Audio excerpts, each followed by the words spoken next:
morning. Good morning, everyone. For those of you who just logged in here, I want to say welcome and welcome to a special presentation today with Grof Performance Sales Coaching.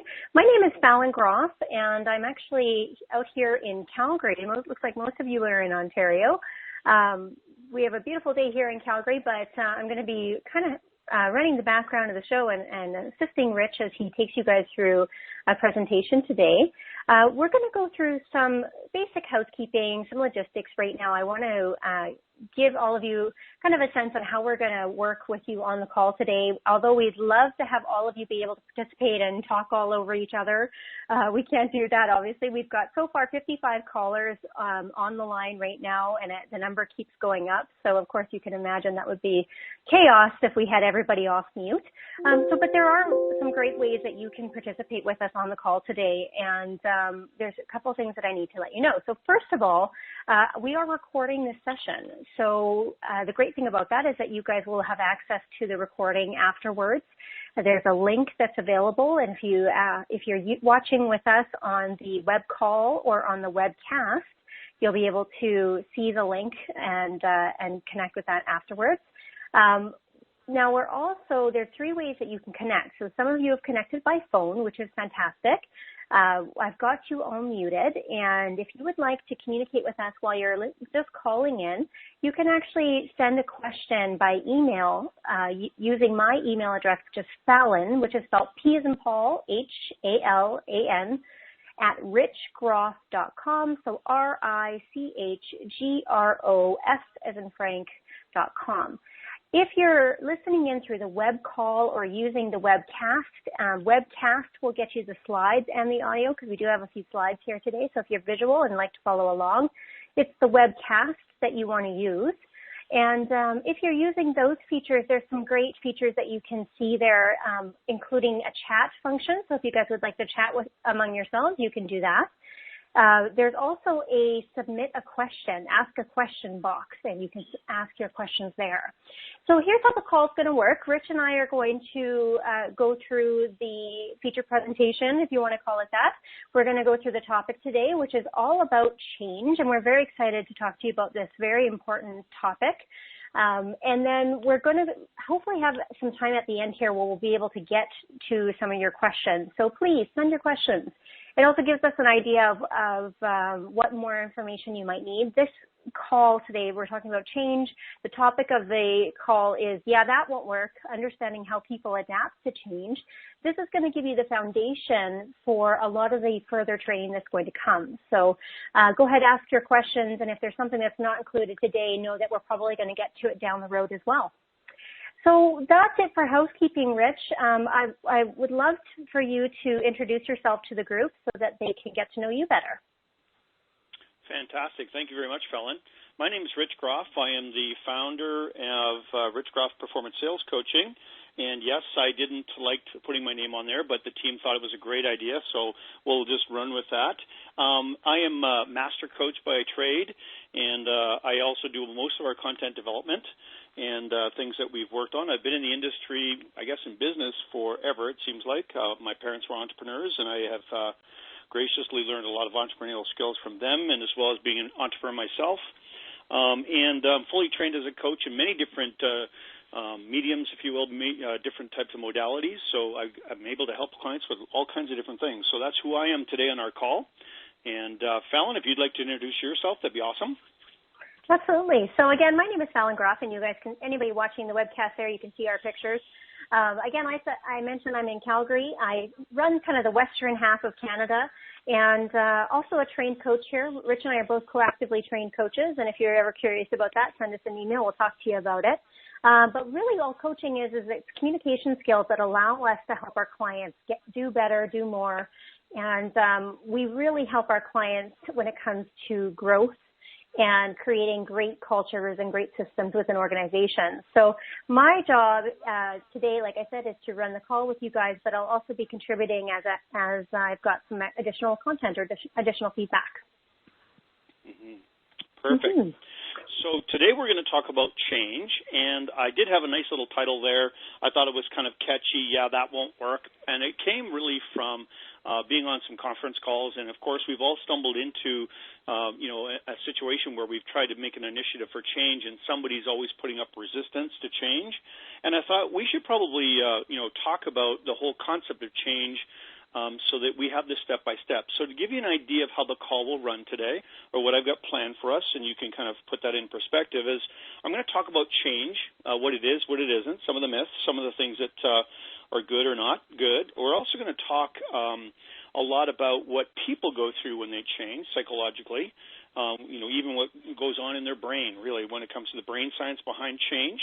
Then we're going to take a look at 4 steps, if you will, to what goes on in change and what your role is in those change moments, so you know exactly what to do as managers or owners of companies that you can actually put your self to work on, and you can say, yeah, I know exactly what to do, how to do it, and get the results that I'm looking for. And then we're all the way through this, we're going to really talk about some of the things we've learned along the way, some of the, if you will, tricks of the trade when it comes to the difficulties that can arise at different times and what you can do to help yourself in those situations. And wrapping that all up, it'll probably answer a good portion of the questions that you have. But at the very end, we've left a whole place to talk about, if you will, some of the questions that you got, so you can send those in on the chat, or you can send them to Fallon. She's given you the address or her email, and if you haven't heard that before, it's Fallon. It's Phalan at Richgrof, RICHGROF as in Frank.com, and she will be able to moderate those, and we'll have time to answer a few of those questions at the very end, the ones that seem most relative. Now, having said that, we've got lots to cover today, so we're going to get right at it. We'll probably be close to an hour on our conference call, not much more than that total, so we've got another 50 minutes approximately that we're going to be going here. So if you've got a deadline and you've got to be somewhere at the top of the hour, we totally appreciate that. We'll respect that, and we will get things going. This, just as an introduction, is a foundation for all of this work and all of the different discussion, training, and coaching that we're going to be doing on change. So let's get things started, and I want to start off with a fantastic quote, and it explains what change really is, and it's a philosophy as well as a quote. So please listen intently. Change is this: times change, people change, situations change, relationships change, and the only thing that is constant is change. And the question I have to ask myself after that is, why is it so hard to change then if we're changing all the time? And I'm sure you're thinking the exact same thing. When we walk in and we start helping companies change, there are certain things that we're aware of that are probably going to happen. And I'm going to allude to those all the way through this so that you have a great feel of what's going on in the moment that you're there. Now, I'm assuming that you're on this call because, you would probably like to improve performance in your corporation, company, and or, your business. And at some level, there's some things that are popping up that you're going, my goodness, this is really hard to deal with. I don't know what to do here. And that is normal. I want to encourage you all that this can happen, and I want to let you know that you can feel frustrated trying to get a change initiative to take place, because it seems like it's 2 steps forward and 1 step back some days, and it's really frustrating. So we get this all the time when we're working with folks, and so I want to encourage you that there is some things that can actually help it get to the place where you're taking 2 steps forward, pause, and another 2 steps forward. So we're going to cover all that today. So let's talk about why people don't want to change. The first reason that I could probably give you is very simple, and most of you are probably aware of this. Most people like to stay, if you will, clinging to the past. I remember reading a small book that's called Don't Move My Cheese. And it's all about the concept of, I'm used to doing something, and therefore I don't like to change. And so don't move things around, don't change anything, because I just want the same old, same old. And the exciting part about that is that even though we're all used to being changing, and today we're different than we were yesterday, we still have a resistance to change, because biologically we are actually changing all the time, but psychologically we like to be efficient and keep things the same once we figure out how they work. And from a performance perspective, as performance coaches, we really identify quickly that some of the same things that made a company successful and get them to a certain level of performance are usually the same types of things that slow them down to get to the next level. So we have to incorporate change into our growth model all the time. So it's very, very much that. So if you're saying to yourself, well, Rich, I've got some problems, I've had some challenges, I know how this works, but yet, it's been, like we take those steps forward, and I can't seem to figure out why, everything seems to reset back to normal. That's what we're going to address today, and we're going to probably give you the clues that you need to actually make the change happen. See, the fact is that organizations don't just change because of new systems or processes or organizational structures. Really, the reason that people and the organization change overall is because the people inside the organization change. So we can come in and we can, put in a new CRM, or we can, change the way that things are done internally, but the only time change stays and sticks is when the people actually take on the change, they own the change, and they live the change. When that happens, everything else lines up. Now, the exciting part about that is it all starts at the very top. And so when management change, if they do it effectively and they do it with all the right consideration and the right planning, it's a lot easier for everybody else to follow that change and make the right steps to make things happen. Because as the leader goes, so does the team. We want to make sure that we're the leader and that we know what we need to do. Now, I want you to focus on this and think about this from this perspective. Change happens at two levels. Change happens at an organizational level, where somebody decides something should happen from the top down and it's initiated. And it also happens on a personal level. Now, if you're a manager of people and you're actually working with people on a daily basis, your job is to help them manage, if you will, their change. And the key word that I want you to write down on your personal piece of paper that will be a theme for today will be you'll be managing and setting up plans for their own personal transformation. Their own personal transformations and their own personal transitions in change. So in other words, every single person on your team needs to have a change plan. And the exciting part about that is it will be completely different for every human being, just as much as they are different when you stand them up and you take a look at them visually. Every person's different. They look different. They talk different. They have different things that motivate them, excite them, keep them interested. And every human being in your care will have a different plan for personal transition in a change environment. If you don't have a plan for them, what will happen is they'll actually create more roadblocks for you, and they'll stop the change of the entire process. One person can usually be enough to stop an entire work group of 7 to 10 people from actually making a change. It only takes one. Because what happens is it's like the rotten apple in a bag of apples, right? One rotten apple can make the whole batch go bad. Same thing applies here. And they're not rotten apples, but what they are somebody that is stuck and they're not moving through the change and they're putting up some resistance. Therefore, they gain momentum and they actually get people on board. And I'm going to talk about that today, about how that happens. I'm going to talk about the kinds of things you need to watch and the kinds of things you need to be aware of. So having said all that, Fallon, do you recall some different times that, we've gone through changes in different organizations? I know we've worked together with different companies, but some of the struggles that may have come up in that period of time? Well, absolutely. I mean, there are several times where we go into an organization and they might be having us to come in and work with some of their team members. Meanwhile, they have a new manager or they have a new leader on the team that is new to the organization. So I often see challenges when you've got people who maybe don't know the existing culture and have to come in there and get to know the culture, get to know the people, and create a change environment for themselves. So I often see that. What other areas do you see when it comes to a change environment? Well, what I notice a lot, Fallon, and it's a great question when I go in at least, is I'm aware that when we start change that everybody's going to respond differently, and usually when I talk to a manager or a business owner, they usually have an idea who's going to be the person that's going to be the most resistant to change, because maybe they've been vocal or something before. And what I tell them every single time is the person that you think is going to be the problem is probably not the problem. And so far, to date, I've been 100% correct in saying that, and I have actually stopped trying to, use the crystal ball to figure out who is going to be the challenge, and because now it's never who I think anyway. So until we start to move into a change and start to make things happen, that is something that you just can't really predict. Even more than that, I remember one organization that I actually worked with, and I did interviews with everybody on the team, and there was about a dozen or so people, and everybody said a different thing. One person, was kind of grumbly. The next person, said, I'm all for it. The next person said, yeah, it sounds good. One person said, it'll never happen. You'll never make the change. We've tried before. It won't work. Another person said, well, it's highly unlikely that it'll happen. We had all kinds of variances of people that said it wouldn't happen. Now, the interesting part was the person that said, yeah, I'm ready for it, left first.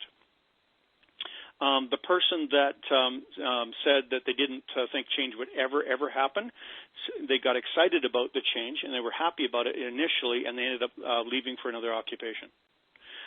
One of the people that said, well, I'd like to be part of the change, actually was the problem in the change. And so as soon as they figured out they couldn't control what was happening, they decided they should leave too because their job was in jeopardy. And so it was very, very interesting to actually interview everybody and see how they responded, and where they started and where they ended up was completely different. And so what we know for a fact now is that what we start with isn't always what we're going to end up with. And that's how change works. So having said that, let's talk about why it's hard for people to change. I want to just get our next little bit going here, and I want to talk to you about the brain science behind it. So number one is that we're creatures of habits. Our brains are wired to create synaptic pathways that reinforce over time if you use them. And what that really means is if you think about it, we have a number of different pathways in our brain that light up, and we actually create thought in that way. And it's kind of like plugging in a whole bunch of electrical wires. And once you keep using them over and over again, they get really strong. And they call that a habit. So in other words, once the button gets pushed, it turns on the light, or it makes the thought take place. And it's a habit. We always know that it takes 28 days to, do a habit, and we're going to talk about that a little bit later, to create a habit. But that pathways get built, and they get built over time. So if you've got a senior staff member or somebody who's been around for a while, and they've kind of there about as long as the company's been there, you may find that they may be stuck in their ways, is what I usually hear people say, stuck in their ways, and unmovable and hard to move. And the reason that is because from a neuropathic kind of perspective, just looking at the brain science on it, is they're having a hard time changing the brain of what they're thinking because it's so ingrained in what they're doing. It's really one of those things that they're really stuck in. So, we are creatures of habit. And the more we do something, the more we actually realize that we're creatures of habit. It's the old adage, if you go and you grab a coffee from our local Tim Hortons here and you enjoy that coffee that one day and you say, well, I'm going to just go through the drive-thru one day on my way to work, and it becomes one day. And the next week you do it once a week, and 2 weeks down the line you're doing it twice a week, and it doesn't take more than 3 or 4 weeks before you're there every single day in the lineup, and you're with everybody else waiting to get your coffee because you've created a pathway or a pattern of behavior that requires that you get the coffee before you actually go any farther. So sure, we're creatures of a habit, but are we prisoners? No. We're not prisoners of habit. We have to consciously choose, because at a core level, our unconscious mind may be programmed to do something, but we can consciously choose because we have the right of choice. So part of the thing from a manager's perspective that you would want to write down is your goal is to create awareness. Create awareness. It's a coaching term. And what it means is it helps when you create awareness and help people understand, they break out of their brain fog of doing things the same way. With 65,000 different thoughts that we're processing on a day-to-day basis, we only have 5% of those that are new. 65 to 95,000 different, kind of brain thoughts that we're going through on a day-to-day basis. There's only 5% of those are new. And the brain is extremely efficient at using less energy on existing pathways than it is when it's building new ones. So like building a road, the more you use the road, the easier the road gets. It's almost like the car knows how to drive down the road itself. The brain is the same way. So every single time that you create awareness or help somebody understand or create awareness, they will snap out of it, if you will, and will be available for actually taking the next step towards change. So it's their number one thing we have to start with. Now, years ago, they believed that once you had a pathway in your brain, you could not change the pathway. It was once you had it, you were done. That was the way it was. It was almost impossible to change it. And the older we got, the worse it was. So you get stuck in your ways sooner, and by the time that you were, a little bit more gray hair, you were not able to change the way you were thinking. You were stuck. You were unable to make change or come up with new ideas or be creative that you weren't creative before if you hadn't created it when you were younger.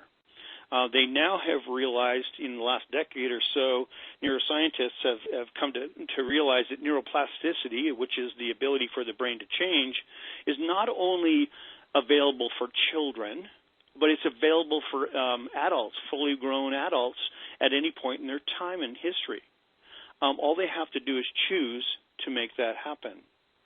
So that means that even though you've got somebody that's sitting there that has been with the company maybe 10 or 20 years, that they have the ability to change, but they will have a little bit higher resistance, if you will, to getting inertia to start. So expect that. Somebody who's been around long, hasn't made a lot of changes, definitely you're going to run into that. My example is this. My loving wife is the type of individual that doesn't like change, although she says she doesn't like change, and it's in her personality to be stable, secure, and safe. What I noticed when we first got together was that I had to give her years' notice before any major change. So when we first met and we got married, I said, honey, in a couple of years we're going to move. She goes, where to? I said, I don't know, but I won't be living here. We're going to move out of this city and probably go to a larger center and pursue some other things. And she was okay with that because it wasn't imminent. It wasn't right there staring in their face. 2 years later, after we talked about it in a non-confrontational way, she was more than ready to move. And we did move at about the 3.5-year mark, and she was fine with the move. Now, interestingly enough, we're talking about another move again into a different city and different place, and she has become so adapted to change that when the idea came up of us changing, and we had been talking about it for a while, she's like, yeah, I could go today. And I'm like, oh, I can't move. So I actually became set and not ready to move forward because I had some things I wanted to accomplish in this physical location, and she was ready to change in a heartbeat.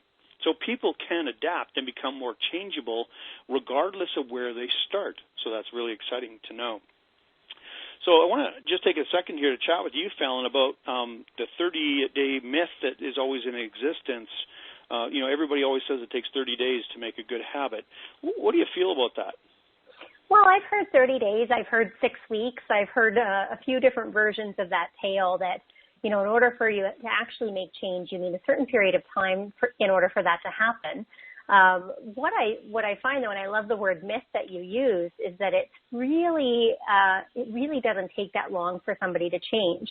You can change something in your world, in your work environment, and it only takes seconds for that to happen in your brain.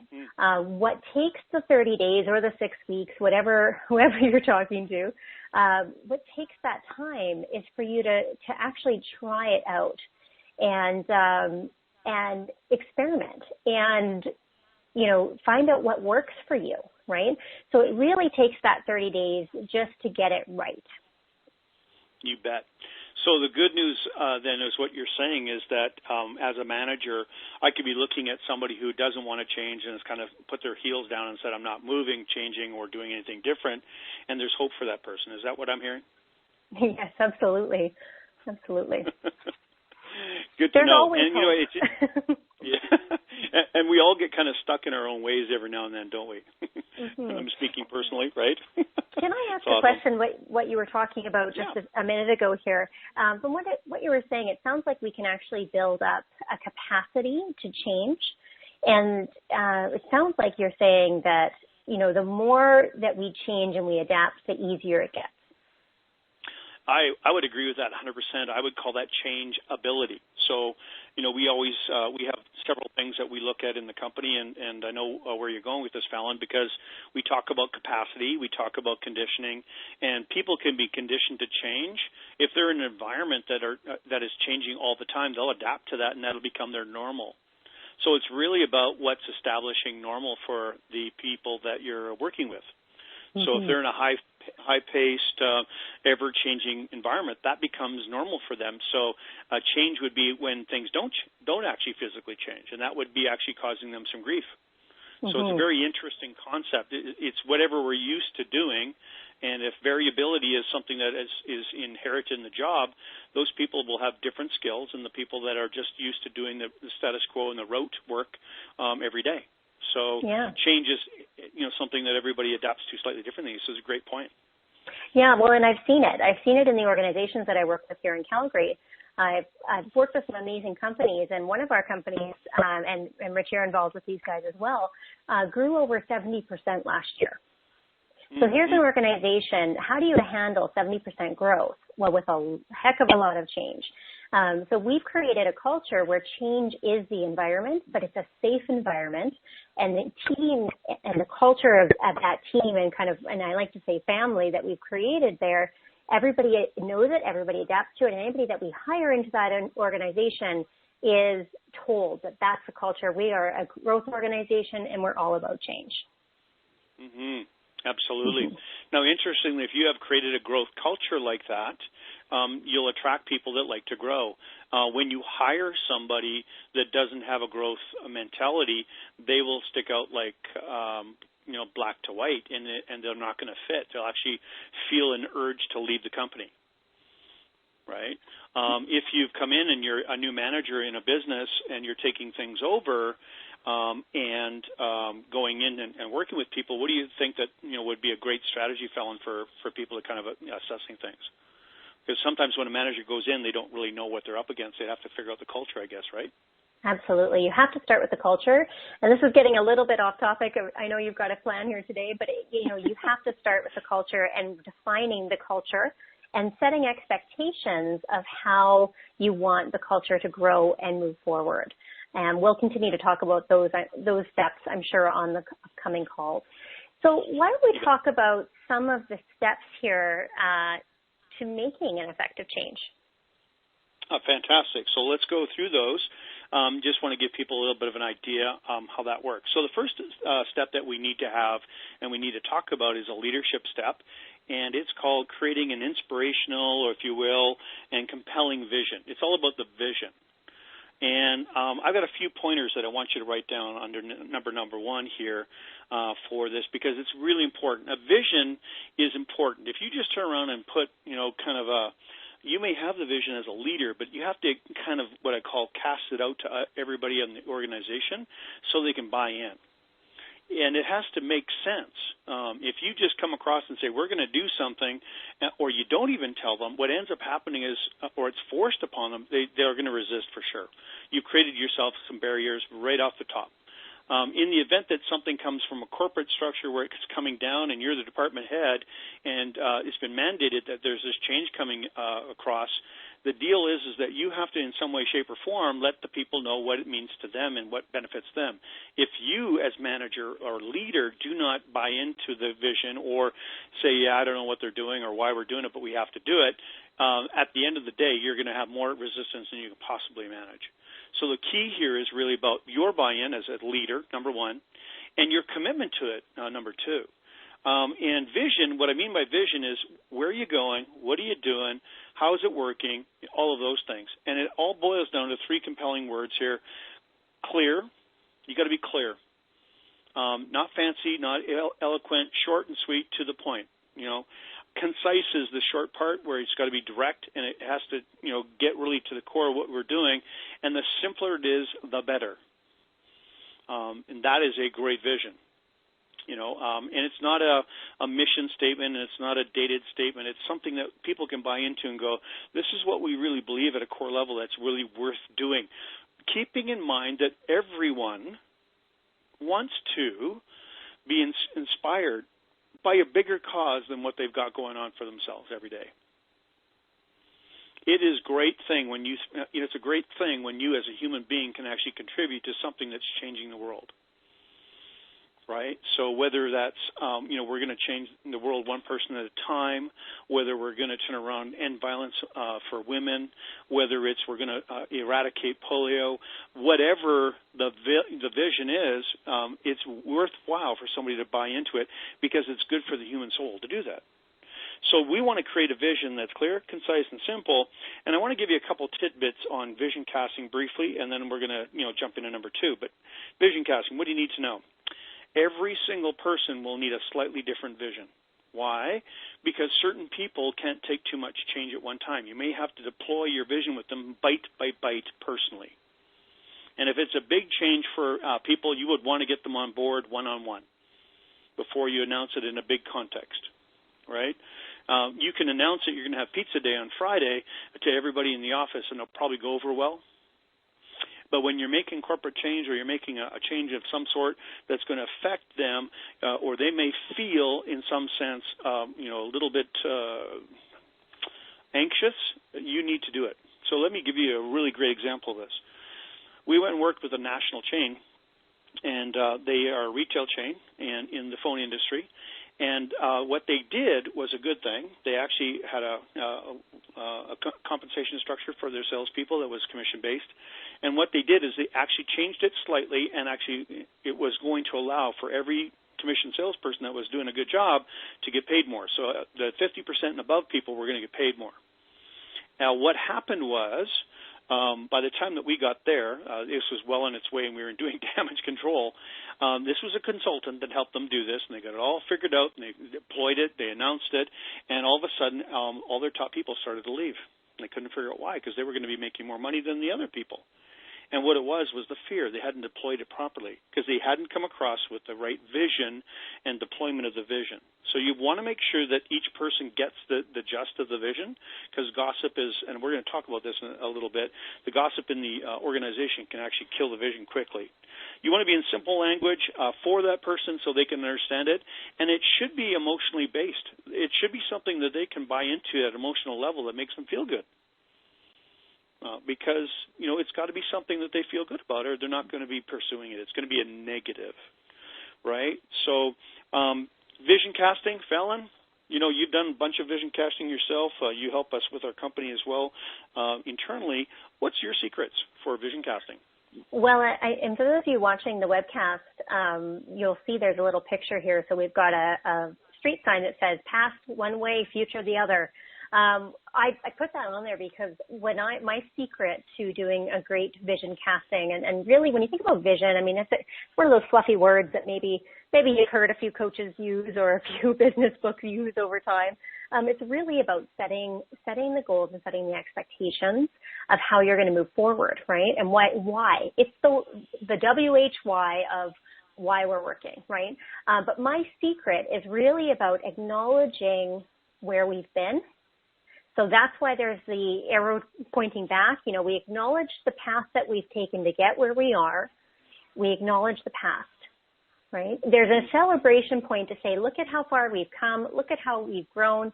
Look at how well you guys have done. And now we're here to support you and move you forward, right? Yeah. So that's my little secret. I love to acknowledge where we've been and where we're headed.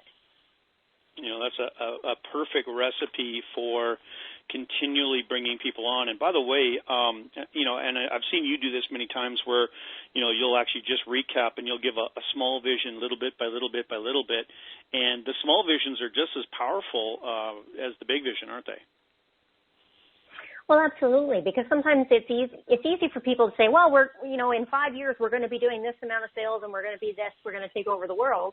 But sometimes it's really great to say, here's, we're going to do this, and here's some of the steps along the way and here's what the vision of those steps are. So kind of outlining, a couple of those big milestones along the way. You bet. So with that being said, let's jump off to number 2. So pop this down in your notes here, folks. Number 2 is understanding your team dynamics. Now, I want to just context this before we get into it too deep, because we could talk about this for 2 or 3 days. Understanding team dynamics, we look at it very organically. We look at it not from a positional flow chart, but we look at it from what I call a communication flow chart. We've talked about this many times, but I'm going to give you some basics today on understanding the big concepts. So if it feels different than you've ever heard before when it comes to examining or evaluating the culture in a company or the communication flow of a company, this is proprietary stuff that we have discovered over the course of time, and we've kind of perfected it ourselves. So this is our contribution to your knowledge. You probably won't find a lot of information on this other than what we've got in our leadership manual. So let's talk about it. Number one, you got to understand your team, or point A, you got to understand your team. And what I mean about understanding your team is that a team has if you will, just like a human being that has a culture, a human being has a set of values that they follow. They have a set of principles that they may live by. They may have a set of actions that they deploy. A team has its own essence that's quite similar to a human being. So when I walk in and I look at a company, I look at how the team is functioning as a whole. What's the team trying to tell me? What am I noticing? Are people being left out? Or is everybody going one direction, the leader going another? I'm looking for cohesion, disagreement. I'm looking for a healthy way of argument. I'm looking for how does the team function as a human being, if it was a human being. And with that mindset, looking at it as an entity on its own, it becomes, if you will, it's like talking with a certain type of person. What kind of person is this I'm dealing with? And we do this all the time unconsciously with people. Now I'm just saying you should probably do it as a team. So if you're a manager already of an organization, you're inside, just sitting at your desk, people are working around you. What I would like you to do is just pull yourself out of that desk, walk around the office and go, hey, you know what, if I was coming into this office for the very first time, what would it feel like? What would I notice? What would I understand is happening here? Is there conflict that's not being resolved? Are there people that stay away from other people? Is there somebody that's really aggressive and other people walking around on eggshells? What's going on here when it comes to respect? What goes on here with integrity? When the boss is away, what happens? All of those things indicate the integrity and the way it organizationally operates. You need to understand that, and there's different things that you can do with that. I would start looking for notes, and I would start to just have a page of different things that you notice about the team as a whole. How does it function best? If somebody's down and out, does everybody jump on board and help them out? Or do they just ignore that person and move on? Are we all for one, or just we're all working on one? What's the thing that we bring to the table? So when you assess your team, I always like to ask the thing about the entity, number one, or A, and then number two, or a B, if you will, is understanding the behavioral system that exists for your team. And that includes, if you will, how they communicate. And we have an exercise where we literally draw out who talks to who, how, who in your system, if you will, or entity is, what role they occupy, because everybody occupies a role. So if you've got somebody who's the negative Nancy, they'll be there. If you've got somebody that is, the person that's the, scorekeeper, they'll be there. If you've got somebody who's what I would call a shit disturber, they'll be there too. Or it might be the person that's an overachiever. And all of those are valid places in the team. Your job is to map it all out and know what role they occupy. Now, here's the thing about roles. If the team deems it necessary to have a role and you get rid of one of those people because they're irritating to you, they will be replaced by someone else. One of the good friends that I have works at a large manufacturer. They manufacture cars. And there's one individual that represents the union, and he drives management absolutely crazy. So they were all saying, I wish he would leave. One day he left, and I said, he'll be replaced very shortly. And they said, well, what do you mean? I said, well, he'll be replaced shortly because the system needs it. And they were like, no, we don't want that aggravation. Well, it was only like a week later, and somebody had actually started to step up and speak what was being spoken before. So obviously that team of people needed somebody that was the voice of their disgruntlement. And although management called him a shit disturber, he was giving them very valuable information, although it wasn't filtered or sophisticated. It was very valuable information about what they needed to do to make it a better working environment. They just misinterpreted the role. So you're going to want to take a look at your team and see what kind of dynamics exist. You may want to turn around and do one of those fancy circle and line charts where you kind of see who's connected to who and what kind of roles they occupy, just so you can kind of feel it out and get an understanding, because there is everything that's there. So what do you want to include? Well, here's some things. some things you may want to ask yourself. How does interpersonal communication flow inside the team? How does the interpersonal communication flow? You can also ask this question: what role does each member of the team play? What role are they playing? Who is in non-positional authority over the team? Non-positional authority is somebody who's not in a position on the hierarchy of needs charts in the sense of, they're a manager or a supervisor, but everybody will turn to them if there's a question asked of the team, and they'll be waiting for them to have a response. It's the person that can influence, and that's what leadership is, by the way, is influence, can influence anybody to do what they need them to do. And also you can see how does the team get affected by negativity, and what causes the top performers to actually fail or succeed. Those give you some ideas about how you can turn around and understand your team dynamics.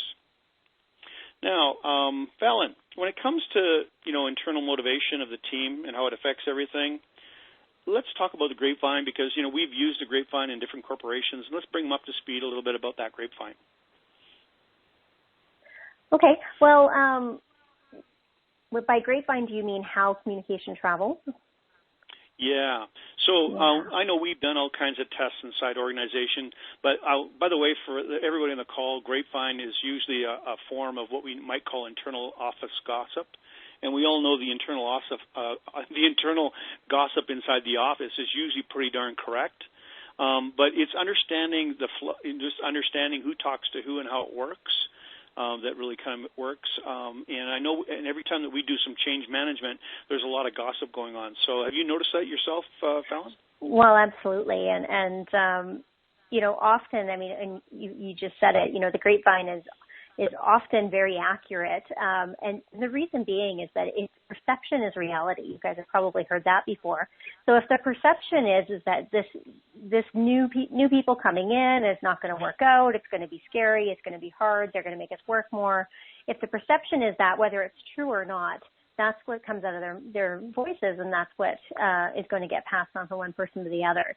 So it can really, if you don't stop gossip, if you don't stop the grapevine and address it, it can really create an environment where things are festering, and it creates an environment where people are not in supportive roles, and then they turn to each other versus turning to the people who can actually create change.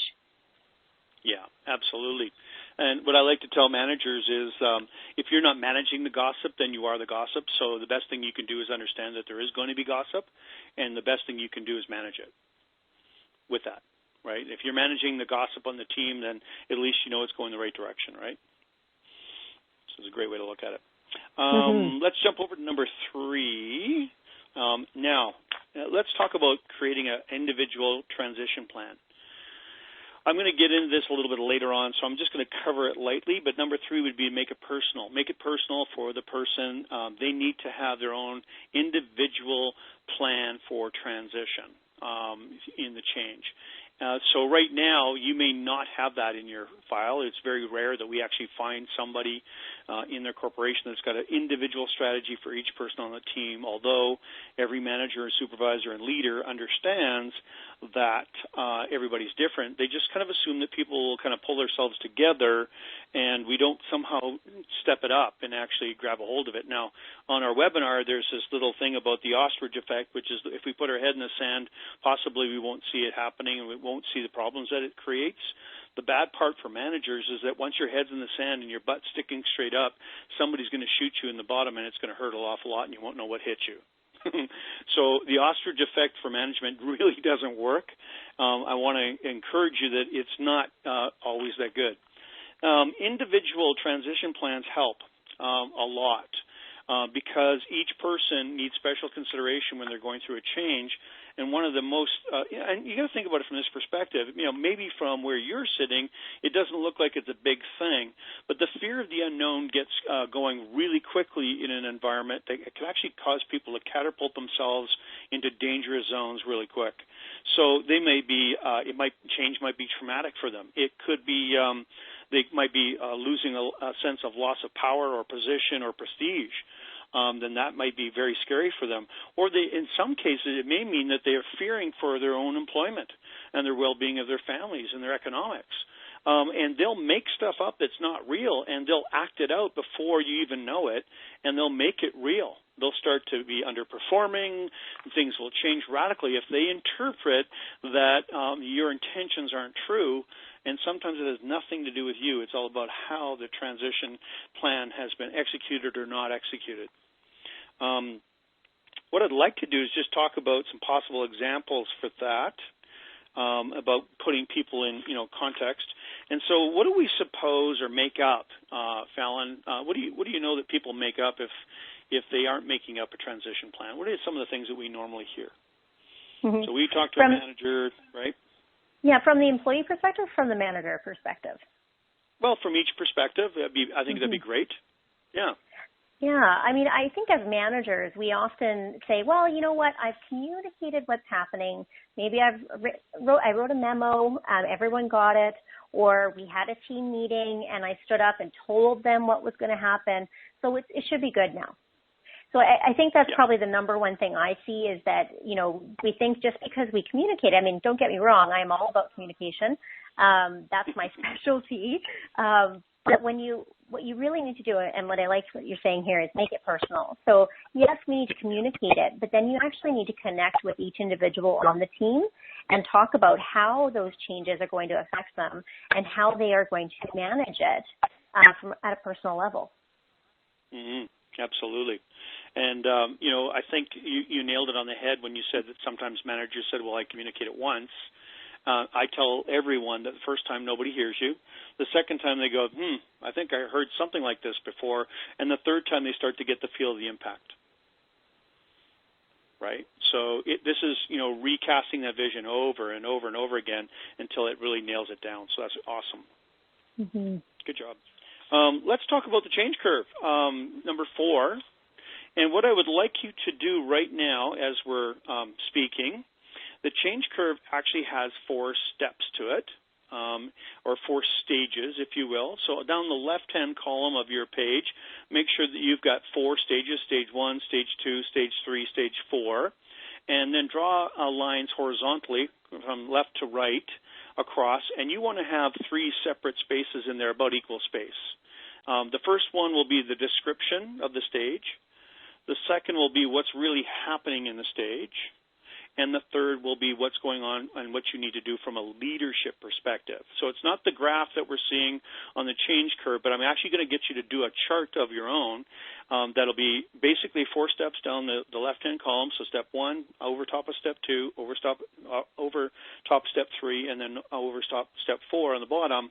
And then across the top, you should have the stages, description, what's happening, and leadership. So if you got that, I'll be able to actually go through this rather well for you, and you'll be able to get some good content here. The change curve is not our proprietary information. This has been around a long time. Very different versions, very many different versions of this, but it all boils down to the same thing.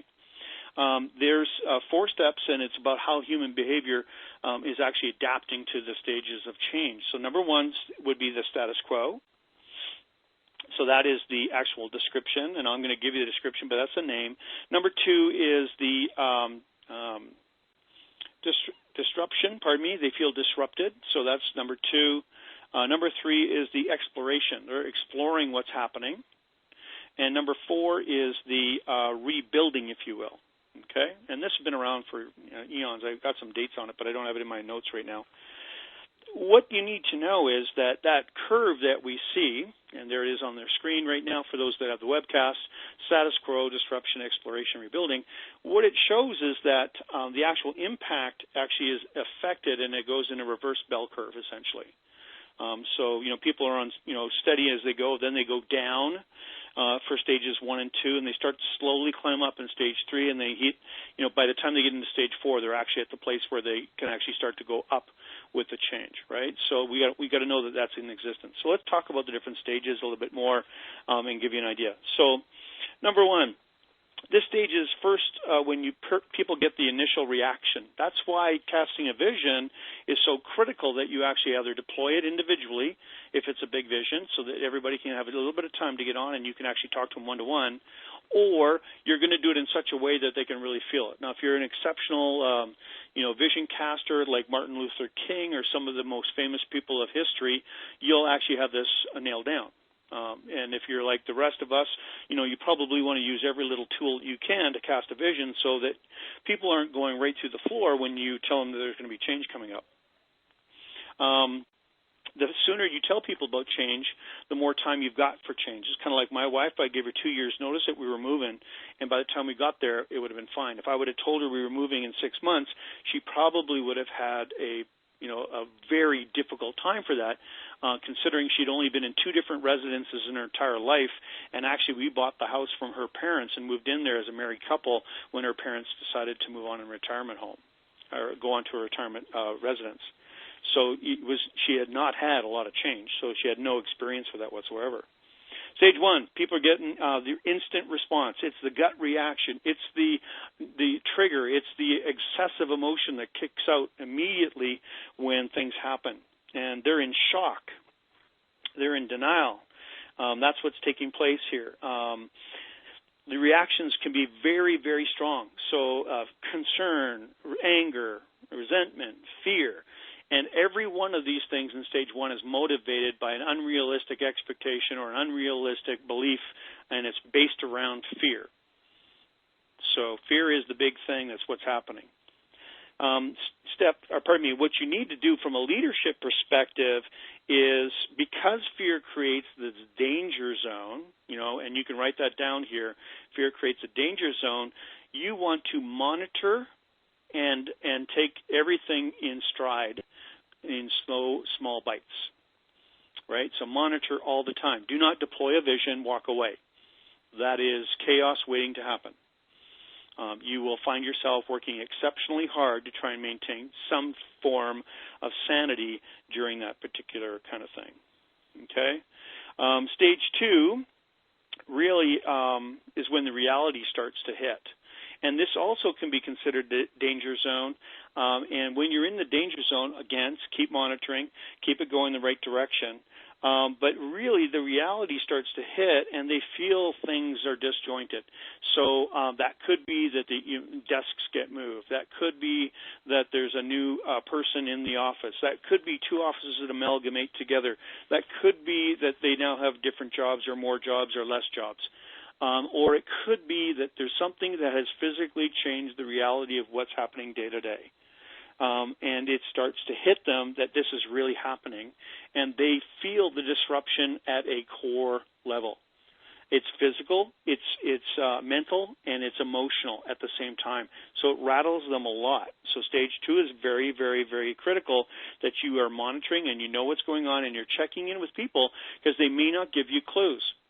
Sometimes the people that don't do the best with change are the ones that only go to a certain level, then they have a complete, what I call, meltdown, and they don't show up one day. So I told you a story about the one company where we had interviewed everybody and people left. Well, the person that actually left first was the person that said, yeah, I'm good with it. It'd be exciting to go through the change. And one day he just didn't come into work. When we were in stage 2, he just didn't show up to work, and he didn't come. He never ever phoned back. And we hadn't really physically changed anything in his office. We just asked him for an opinion about what he thought we should do for change. That's how this works. Literally, hit stage 2. He disappeared off the map. We heard from his wife a week later that he wasn't coming back, and that was it. It was over. 12 years of employment down the drain, just that quick. People do irrational things during this period, so anytime you manage it better, the better it goes. Stage 3. Stage 3 is really about exploration. Well, now they're at the stage where they're trying to figure out what's in it for them.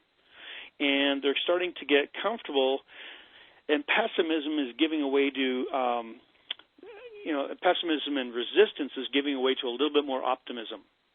And so your job in leadership is to understand that that's possible, because acceptance is starting to grow, and you're going to look for champions. You're going to look for champions.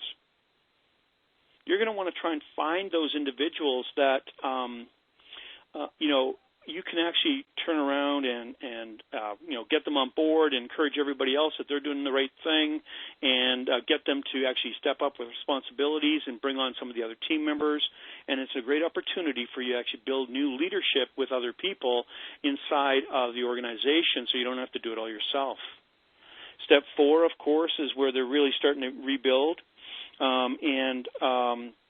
they not only accept the change, but they're also ready to start embracing it because it's now got some things. And you'll hear things like, well, the old system was good, but, I think I like this one. It's starting to work better, and I've learned how to use it now. I'm over it. And so when somebody else is complaining about it, they're going to go, yeah, it's not that bad. I figured out a way to actually have a shortcut, and they start to share best practices. And so, when change becomes second nature in stage 4, that's what's happening here. And the leadership thing that you want to be doing is you want to celebrate successes all the way through. So when you hear somebody embracing it, when you hear somebody that's, starting to figure out how it works, and when you start to hear somebody that's really, doing well with it, you want to, say to them, is it okay if we let everybody else know that, and you can share this great idea that you've got, or your success? Would you mind if we did that? And if they say, yeah, you're on. You can share that success, and they can actually have it.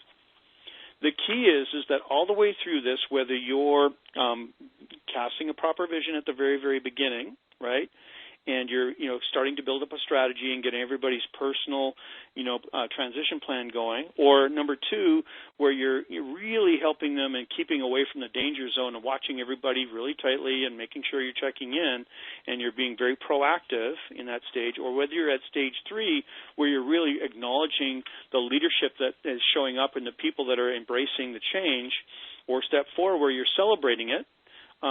The goal here is that you have an action that you need to do all the way through this. Now, the hard part becomes is that not everyone will be at the same stage all the way through. And if that should happen, as a person yourself, that you would need to actually have somebody, probably guide you and catch you up to speed. You don't want to leave slow adopters behind because it's not really going to be beneficial for those people that you're working with, and it's not going to serve any purpose for you. It's really about how you kind of get things going. So now we got a few minutes left to answer some questions. Fallon, I just want to beam it over to you on those 4 steps and see what your feedback may be on it, and grab a couple questions that may have come in, and then we'll wrap it up. How's that sound? Absolutely. So I just want to, before I give my two cents here, if you do have a question, I haven't seen too much come in yet, so you can use the chat feature. You can also send me an email at Fallon@richgrof.com, so Phalan at RICHGROF as in Frank.com, and we can get to your questions in a minute here. So I love the idea that with the change curve, that everybody is going to do it at their own pace. And I think that's the most important thing to keep in mind. You don't move through the change curve as an organization. Each individual moves through it. And we need to be there as managers and as leaders in the organization. We need to be there to support each member where they are in the moment. Perfect. Yeah. I did have a couple of questions here that we could probably highlight. Let's take 2 of the best ones that have come in over time. So, one that is a reoccurring one, what if you have somebody that's highly resistive that's been around for a long time? I think I alluded to that, ladies and gentlemen. If you've got somebody that's highly resistive, or maybe they've been with the company for a long, long time, and you're maybe a new manager coming in, the best way to actually do that is to start what I would call a transition plan for them in change, have them participate with it, and you've got to get them to own the plan. And that's the key, is where you sit them down and you say, we're going to talk about how you're going to transition in this change, and we're going to talk about what you're going to see in it, what it's going to be good for you for, and then you're going to find out about what motivates them a little bit more, what are they hopeful for, and you're going to start to manage them and give them the one-on-one time to help them take ownership of their own change. If you don't get them to take their ownership of their own change by saying things like, how would you like to, pursue this change, what will end up happening is they will resist you all the way through.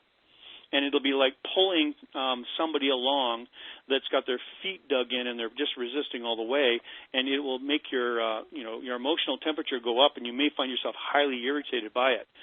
Because they will just do everything they can to sabotage you, whether it's in a public meeting or whether they're just doing it by what I call work slowdown. But you want to turn around and make them highly accountable for their own change and let them know that they're responsible for it and making it through, and you'll do everything you can to help them. So that would be one of the questions I'd love to answer. Great. And go ahead, I have a couple questions. I actually have a couple questions here that I'd like to ask on behalf of the group. One of them is, is from Jason, and it's actually just a really great example of how change works with an organization. He says, I just wanted to point out that change can be positive as well. Still keep an eye out. My team received additional vacation time, and they worried a lot about it. They got upset and gossiped about the impact on the customers. Well, that actually does meet the I mean, oh my goodness, I never thought I'd say this, but that actually follows all of the principles that we just laid out here today to a T, but not in the way you'd normally expect it to. So it's hilarious. It's wonderful though, but hilarious. So again, make sure that you may think that everybody would be excited about the change because it actually benefits them, but you got to give them time to assimilate it. Absolutely. Yeah, well said, Jason. Thank you for that. I have a question here, and I'm sorry there's no name attached to it, so it just came in as blank, but it says, how do you effectively stop gossip? Great question, and I have a very simple answer. You don't. You don't stop gossip. What you do is you actually manage gossip. It'd be better for you to actually run the gossip the right way because there will be one person that will be instrumental in making sure gossip gets spread. If you can influence that person, you'll be able to actually, on the gossip tree, be the best topic out there, but you could actually monitor what's going on in the gossip tree. It's much, much more effective for you to actually start the gossip and have it go the way you want it to go than to try and manage it. Now, if you have somebody who takes everything that you say and makes it in a negative format and actually, spreads gossip around the tree and gets everybody all in turmoil, I would pull that person back and I would sit them down and I'd say, I know you're talking with everyone. I've caught you several times. And I am keenly aware that you have a great big influence on everybody. So that means that you have leadership skills, but right now you're using them for negative impact in the company. So you have leadership skills, but you're using them for negative impact in the company. Just so we're clear, I can't have that anymore. So what I'm offering you is the ability to have a positive impact and exercise your leadership skills going forward. Would you be willing to consider that? And what happens if you get persons there, they have the natural ability for leadership. They don't necessarily know it, but you can actually turn them from a negative Nancy over to what I call Chris the champion, just by asking them and letting them know they have a choice to make. But you're not going to tolerate negative stuff. Yeah. Absolutely. And I have to say, I will be a testimonial to that. I've done that. I've been the person who plants the positive gossip. Even when I was not positionally the leader, I have been the positive influence or encouraged when I was the leader, encouraged certain people who I knew had the leadership skills to go out there and be the positive influence. So that's a great example. We are a little bit over time, everybody. It's a couple minutes past the hour. If you want to stay with us here, we are just going through a few more questions, and we're going to wrap up in probably five minutes or so, but just so you know. I do have a question here from Marion. How do you respond to someone who is waiting for retirement and keep them motivated and excited about change? So that's a great question about people who they know a big transition is already coming. Mm-hmm. How do we keep them on board and keep them motivated and focused? Awesome. One-on-one, you bring them down, you sit them down, you say, I realize you've only got 3 or 4 more years left to retirement, and I want to let you know that we need you now more than we ever have. And so what you're doing with them is that you're actually, instead of them actually kicking back and saying, well, I'm only going to be here 3 years, I'm not going to get into the change, I'm not going to worry about it. What you're asking them to do is actually be a champion and use all the skills and abilities that they've actually brought to the table over the years, and that you're not going to let them just relax and coast all the way to retirement and create a problem. right? Because they're not doing it intentionally, possibly, to actually create a problem. They're doing it just because they don't want to go through all the resistance and all the effort. And I totally understand that, but that's not actually something that is allowed. So you need to get their buy-in to actually participate with the change. Mm-hmm. And most people will step up. And they will. And yeah. I will say I have seen this a couple times, whether it's somebody getting ready to go on mat leave or somebody getting ready to retire, or maybe they have a move coming up. They know they're moving, and, you know, even within a couple months of a change, a significant change happening in an organization. The thing is, they often feel that they will be disregarded and not valued within the organization because of that change. So I've seen them be resistant, but it's coming from a place of, well, I'm no longer valuable. They know that. And so what's the point, right? So making them feel valued and having them contribute and giving them a role to contribute in within the change, especially if they've been there a long time, especially if somebody's getting ready for retirement. My goodness, they've got knowledge, they've got experience, use it. And get them involved and let them know that you're aware of the transition and they are not at higher risk. I mean, and something we haven't talked about is, you know, the fear of layoffs and the fear around that kind of thing that happens when there's change in organizations. But it's often those who are in that kind of vulnerable state who really feel that the most. They feel that, oh, I'll be the first target on the wall, which is so not true, right? Right. So not true at all. So we want to get them engaged so that they'll be actively participating in the growth of the organization until the day that they retire. Very well said. Yeah. Yeah. Very well said. I've got a couple more questions here. I've got one from Dave, and he just says, do you have a template for the employee change plan? Yes, we do. So my question to you, Rich, is are we going to be covering the change plan in greater detail? Like I know we're going to break into some individual leadership calls here. So what's the plan for that? The employee change plan is something that definitely we have. You're welcome to get it. We will be covering it in future calls for sure. Why? Because I don't think we can cover it enough. Because as you've heard already, there's lots of different ways to coach out the best in each individual. So these are a lot of new skills for a lot of folks. And the concept itself might be a new idea as well. So, yes, we'll be doing lots of further information on this and further calls on this. And, yes, there's formats for this. So we'd love to get you all this. And going forward, it'll all be available for sure. Okay, great. I've got another question here, and I think this will be our last question. If you guys have further questions that need answering, go ahead and send me an email. Again, Fallon@richgrof.com. I'd be happy to, respond to you. Between Rich and myself, we'll get you some answers. But our last question of today, so are the informal roles taken by employees, so the ones you were talking about, and we use the word the shit disturber, the gossip, we used a couple names there. Are they standard? Is there commonalities within an organization? And then this person also says, are the specific roles related to a specific management style? So this is a great question, Rich, and we have seen some commonalities, cross industry, cross organizations, where there's always these key specific people. So what have you seen? Definitely there are commonalities across industries. I know at one point we had a list of about 20-odd different ones. Maybe we use different words to describe the same type of role. But when you think about it, there's usually somebody that agitates the environment. There's somebody that's an advocate of the environment. There's somebody that's keeping score. There's somebody that's supporting leadership. And then there's somebody that what I would call task-oriented, and they're just doing the tasks and they don't want to be involved with anything. Isolated, and there's multiple levels of these types of individuals, and regardless of what the culture is, there's a need for, if you will, different components in the environment so that the entire group can have a voice of what's going on in the environment. So when we do group coaching, we actually elicit all the voices in the system of the team.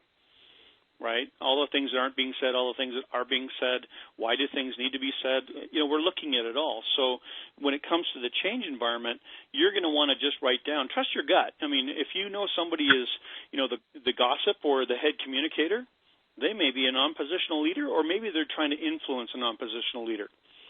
If you bump into somebody who's really, always the right-hand person to the leader or to you, then call them the right-hand person. What you call them is really immaterial as long as you understand the role that they occupy. Roles can change, by the way, if you add a new person. Teams are not static. If you bring in a new person to a team, everybody readjusts. And so new roles are assigned as required, and you might find that everything was fine with the 10 people that you work with that you manage over until you added that one person, and all kinds of things broke loose, right? And that is normal because this team is readjusting in leadership, right? The leadership is readjusting. And so consequently, things have, and the roles are changing, and you might find that you need to, work that out. Especially if there's a merger or something of that nature, two different branches of some company get slapped together, that can cause a lot of challenge. So if you've had that happen and you're currently managing that, know that what was before the merger is no longer there. It'll be a fight for positioning and leadership. And everybody's trying to jockey around to see who's leading who. So my encouragement would be that you draw out everybody's name on a piece of paper and try and assign them, if you will, a kind of descriptor that might describe their role inside your team. And then turn around and draw lines in between each one of the team members to see who's talking to who. And sometimes it's one person that'll go and talk to 4 people, but only one person's talking back to them. So that's a communicator that can spread a great vision if they're positive. Put down positive and negative signs if they're positive or negative. That'll tell you. If you've got somebody that's always, yep, I can do that, well, that's positive. If you get somebody that goes, that'll never work, that's a negative individual. It's just their reference point. And if you put it all on a map, it gets really revelatory. We did this with an organization I was kind of confused about one time. And there were a lot of different divisions. It was a large national firm. And when I drew it all on paper, I went, oh, I so get it now. There's something going on right there. I couldn't get it otherwise until I drew it out. And we had 25 people involved, 30 people involved. And as soon as I drew it out, I went, oh, there's something going on there. There has to be. It was plain as day. And that's what I would like to encourage you to do, is draw it out on a piece of paper. If you have a situation and you want to send it in, for those people that are on the call, go ahead, send it into Fallon. Take a snapshot of it, if you will, or scan it in and send it off, and we can have a conversation on it. I'd love to do that for you. All right. Well, thank you very much. So that concludes our session today. I apologize. We are a little bit over time, but when you've got content this juicy, you kind of can't say no, can you? We are very happy that you guys joined us today. I'm sure we had about 20, 25 people on the webcast. We had about 55, 57 people on that had called in. So we're so grateful that you guys all participated. And we're looking forward to connecting with you again. Again, this was the foundation. This was the starting point of talking about change. And we're just going to go deeper into it from here on in. Any final words, Rich? Any final comments? Well, if you're managing change, you are the architect of change. So as you lead, so goes the team. Please, please, please take some time to manage any change that's taking place. If you're in the middle of change right now, the good news is that if you take a little bit of time to manage your next step and get an assessment about where everybody else is in the change already, you can actually, it's quite forgiving. The minute you start to change things in the way you're, analyzing and strategizing, you're probably going to see everybody else respond quite quickly to it, and it'll create a lot less effort. So it's the 10-to-1 rule. For every hour that you spend in planning a good change, it'll save you 10 hours of correction later on. Wow, that's great. So plan it out. Wonderful. You betcha. Plan it out. Thanks again, Rich. Thanks again for the great presentation, and we want to thank you all for being here. Have a fantastic week, everybody. See you then.